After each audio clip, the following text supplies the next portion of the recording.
Hello વિદ્યાર્થી મિત્રો, છેલ્લા લેક્ચરમાં આપણે સાતપટેકના થોડા એક્ઝામ્પલ ગણ્યા હતા.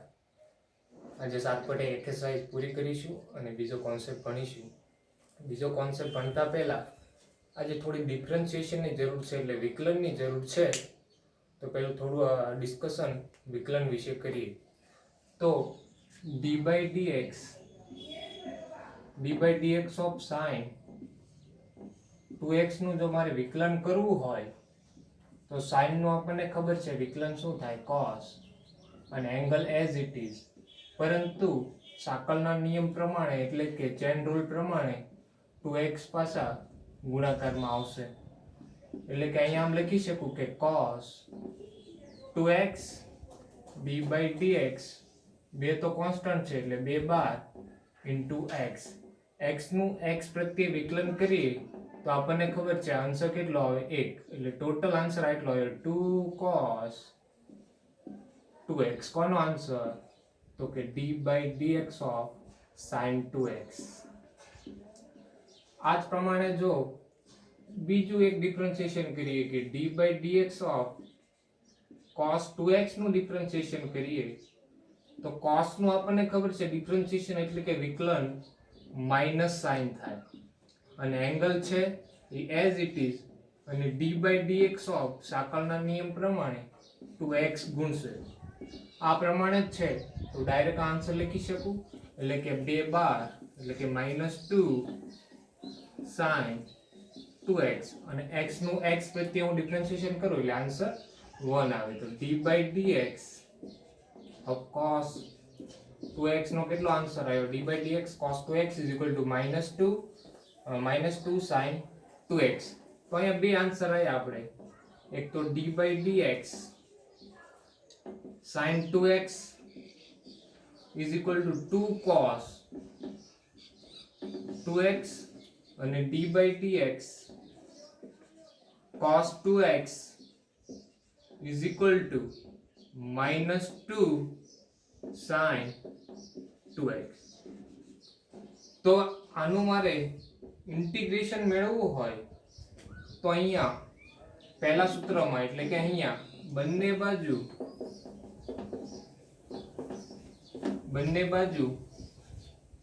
બાજુ સંકલન લેતા, જો બે બાજુ સંકલન લઉં તો integration d by dx sin 2x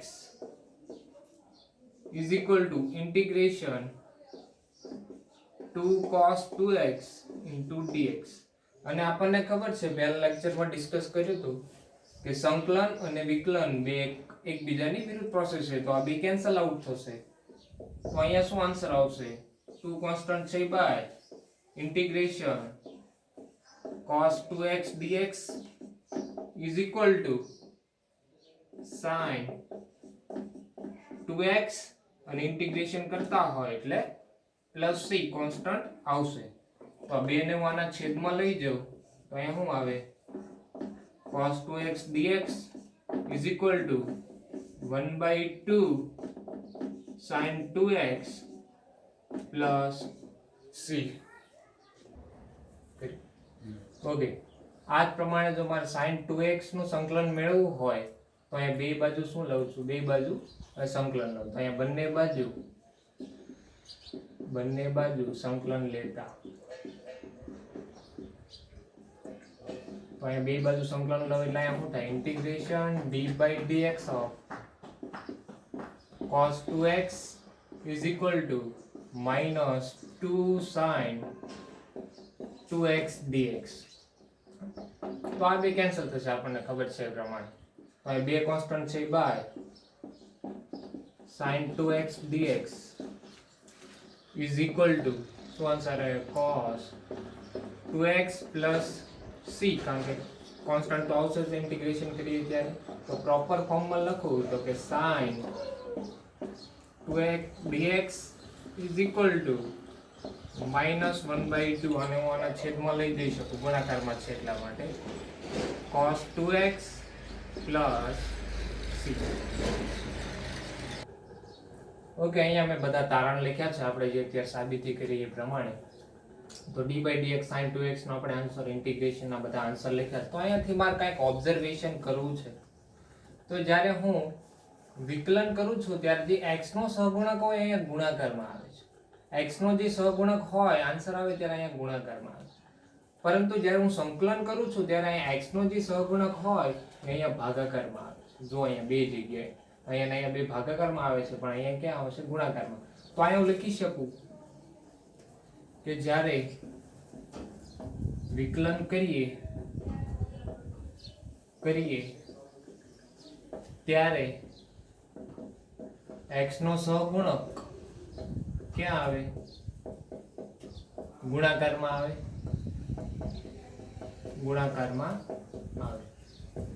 આ જ પ્રમાણે અહીંયા લખી શકું કે જ્યારે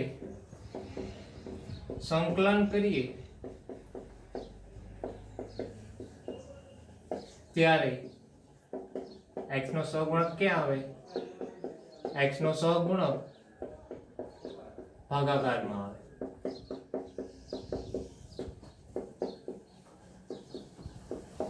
તો હવે થોડા સંકલનના નિયમો છે જે આના ઉપરથી ન તારવશું. અહીંયા જો કોઈ પણ ફંક્શન હતું આ ફંક્શનનું આપણે ઇન્ટિગ્રેશન કર્યું તો એનો કોન્સ્ટન્ટ ક્યાં આવ્યો ભાગાકારમાં. એ જ પ્રમાણે જો અમારે અહીંયા કંઈક રૂલ લખવો હોય એક સંકલનનો તો દાખલા તરીકે કે ઇન્ટિગ્રેશન કોઈ પણ ફંક્શન છે ax + b પ્રકારનું, જો હું આનું ઇન્ટિગ્રેશન કરું તો દાખલા તરીકે આ ફંક્શનનું ઇન્ટિગ્રેશન કેપિટલ F થાય છે ax + b as it is, કારણ કે ઉપર પણ એમ નામ જ હતું. sin 2x નો મીન્સ કે એંગલ હતો એ તો એઝ ઇટ ઇઝ જ હતો એટલે ax + b as it is plus c તો કોન્સ્ટન્ટ આવશે. પરંતુ જ્યાં x નો સહગુણક હતો એ ક્યાં ભાગાકારમાં. તો અહીંયા x નો સહગુણક શું છે એ છે તો એ ક્યાં આવશે અહીંયા ભાગાકારમાં. તો એક આ મોસ્ટ આઈએમપી રૂલ છે સંકલન માટે અને કહી દઈએ આપણે 5 સ્ટાર કેટલા star 5 star most IMP rule છે. તો એક એક્ઝામ્પલ લઈએ આનો. એક્ઝામ્પલ કે ઇન્ટિગ્રેશન sin 4x + 3dx પ્રકારનું સ્વરૂપ હોય તો આપણે શીખાય એ પ્રમાણે ફંક્શન કયું છે અહીંયા sin. તો sin નું પહેલા ડાયરેક્ટ આપણને ખબર છે ઇન્ટિગ્રેશન શું થાય સંકલન શું થાય માઈનસ cos આ as it is x + b as it is એટલે કે 4x + 3 એઝ ઇટ ઇઝ. પરંતુ અહીંયા x નો સહગુણક 4 હોવાથી ભાગાકારમાં કેટલા આવશે 4. અહીંયા બધા વિદ્યાર્થીઓ ભૂલ કરે છે પ્લસ c, કારણ કે અહીંયા આપણે ક્યાં લીધો તો 1/a છેદમાં લીધો તો એટલા માટે અહીંયા x નો સહગુણક 4 હોવાથી 4 ભાગાકારમાં. આ જ પ્રમાણે એક બીજો કંઈક રૂલ છે. આ તો ઇન્ટિગ્રેશન અને ડિફરન્શિએશન બંનેમાં સેમ છે. એટલે કે બે ફંક્શન આપ્યા હોય કે f(x) ± g(x). તો અહીંયા હું બંનેનું ઇન્ડિવિડ્યુઅલ દઈ શકું. ઇન્ડિવિડ્યુઅલ એટલે એક એક દઈ શકું. એટલે કે integration f(x) dx ± integration g(x) dx. જો એક એક્ઝામ્પલ લઈએ તો આ રીતે કહું છું કે ઇન્ટિગ્રેશન 2x² + 3x dx હોય તો અહીંયા બેનું ઇન્ડિવિડ્યુઅલ આપી શકું. એટલે કે આ રીતે કે integration 2x² dx + integration 3x dx. તો આનું તો આપણને ખબર છે 2/x² છે એની પાવરમાં એક વધારો એટલે કે x³/3 પ્લસ 3 એમના x નો શું થઈ જશે વર્ગ/2 plus c. Okay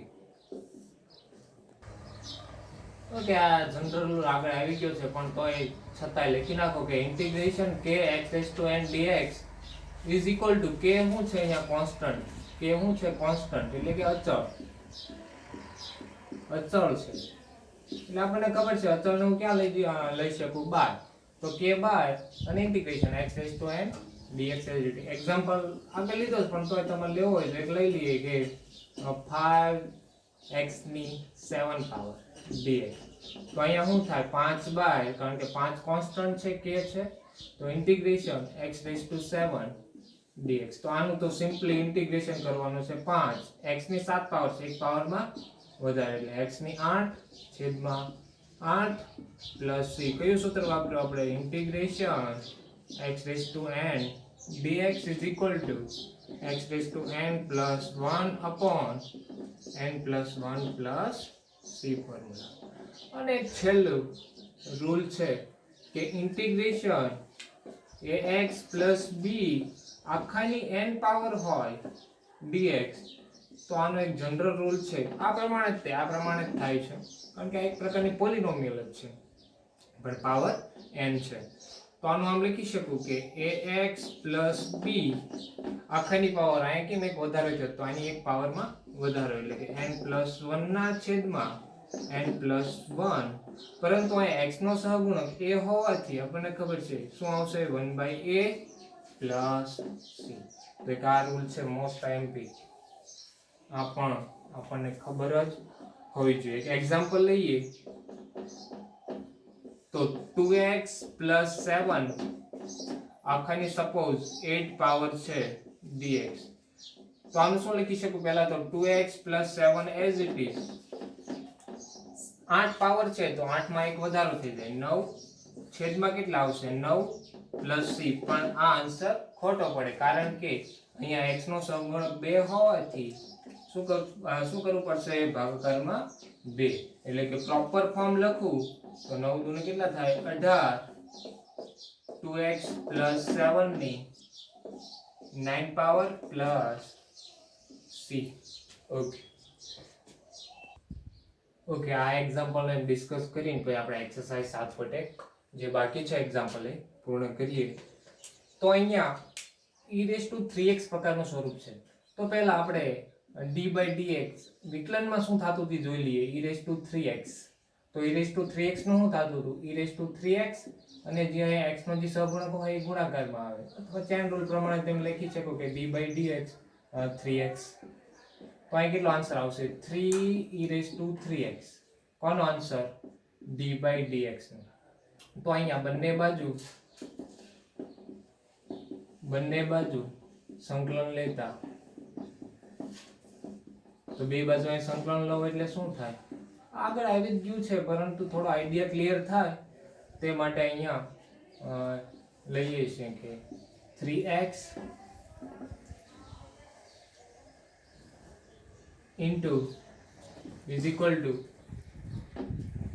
3 integration 3 into e3x into dx. તો આ બે કેન્સલ આઉટ, તો અહીંયા શું થશે? e3x નો e3x અહીંયા 3 છે એ ક્યાં આવશે? ભાગાકારમાં પ્લસ c. તો આપણે આવશે તે ઇન્ટિગ્રેશન કરું છું એટલે ઇન્ટિગ્રેશન e3x dx.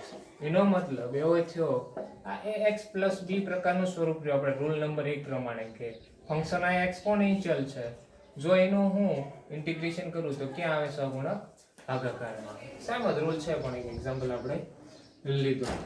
તો અહીંયા જોઈએ અહીંયા હવે એક્સરસાઇઝ 7.1 ના 1 થી 5 એક્ઝામ્પલ તો આપણે આ એક્ઝામ્પલ એમાં કન્સિડર કરી લીધા છે. તો એક્ઝામ્પલ નંબર 6 જોઈએ તો અહીંયા હું એક ઇન્ડિવિજ્યુઅલ દઉં એટલે કે અહીંયા શું થાય છે? 4e3x dx વત્તા 1 dx. તો અહીંયા ચાર કોન્સ્ટન્ટ છે 12e3x dx વત્તા 1 dx. 1 ને આમ પણ લખી શકો તમે x ની પાવર 0, કારણ કે x ની પાવર 0 એટલે કેટલો આન્સર આવે? 1, કે જેથી હું સરળતાથી હું આનું ઇન્ટિગ્રેશન કરી શકું. તો અહીંયા 4e3x નું e3x અહીંયા કર્યું તે પ્રમાણે શું આન્સર આવ્યો?